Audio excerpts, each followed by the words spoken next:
Hello mga kasari, it's nice to be back. And shoutout nga pala sa aking mga subscribers. Pasensya na po kayo kung matagal ako hindi nakapag-upload ng video dahil nga sobrang naging busy ako, tsaka parang nakaramdam na rin ng pagod yung katawan ko at parang tamad na din akong kumilos. So isa nga sa mga napansin ko na kapag ganun pala yung nararamdaman mo, parang tamad na tamad ka ng kumilos at parang napapabayaan mo na yung tindahan mo. Mararamdaman mo na yung kita mo or yung benta mo ay lumiliit na. Kaya nga dun sa isang video ko, sinabi ko nga dun na bawal tayong tamarin. Kahit ngayon pakiramdam natin na pagod tayo, parang ayaw na natin kumilos. Kasi nga marami tayong nag-aantay na bayarin. So kapag yung benta mo lumiliit na, doon ka na naman gaganahan na kumpletuhin yung mga paninda mo. Maglilista ka na naman ng mga wala. Ayusin mo na naman yung mga display mo kasi mga bungi-bungi na. Parang nakakasawa din pala kapag ganun yung buhay mo, no? Parang paikot-ikot lang yung cycle ng buhay mo. Magtitinda, mag-grocery, magdi-display, magpapahinga, matutulog, paggising mo, tinda ulit. Pero kahit ganun, nagpapasalamat pa rin ako. Kasi dahil dito nakakaraos kami sa pang-araw-araw namin. Thankful pa rin ako kay Lord dahil kahit paano hindi niya kami pinahabayaan. Kaya isa lang masasabi ko mga kasari, kung anong meron tayo, ingatan natin, alagaan natin. Kasi sa totoo lang, mahirap yung nakasandal lang tayo lagi sa pamilya natin. Nakasandal tayo sa mga kamag-anak natin. Syempre alam naman natin na hindi habang buhay meron tutulong sa atin. Kaya kung ano yung meron tayo ngayon, alagaan natin. Maaaring nakakapagod pero pwede naman tayo magpahinga. Huwag lang tayong susuko. Tuloy lang ang buhay lalo na kung may mga anak tayong umaasa sa atin. So eto nga, sa sobrang bigat ng katawan ko nga nitong mga nakarang araw, yung mga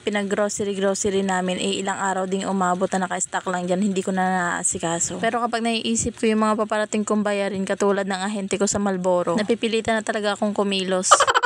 Kasi sa totoo lang, wala naman talaga mangyayari sa ating mga kasari kung tatamarin tayo. Walang papasok na pera sa atin. Kung makikita nyo nga dito, andito pa yung aking mga naka-plastic na mga pansit canton, may gamis, may kape, may diaper, may mga candies. O diba, saan ka pa? Ayan, hindi pa nakaayos, hindi pa nakalagay sa tamang lagayan. Kaya nga habang kumikita pa yung ating tindahan, isipin natin lagi yung goal natin kung para saan ba yung pagtitinda natin, guys. Para nang sa ganun hindi tayo panghihinaan ng loob or tatamarin sa ating mga ginagawa. Maswerte nga tayo kasi tayo meron ganitong negosyo, samantalang yung iba pinapangarap lang to. Kaya sa mga katulad kong sari-sari store owner na patuloy na lumalaban na mapalago ang kanilang sinimulan, saludo po ako sa inyo. Kaya naman kung nagustuhan mo ang video ko, please subscribe, like, comment, and share.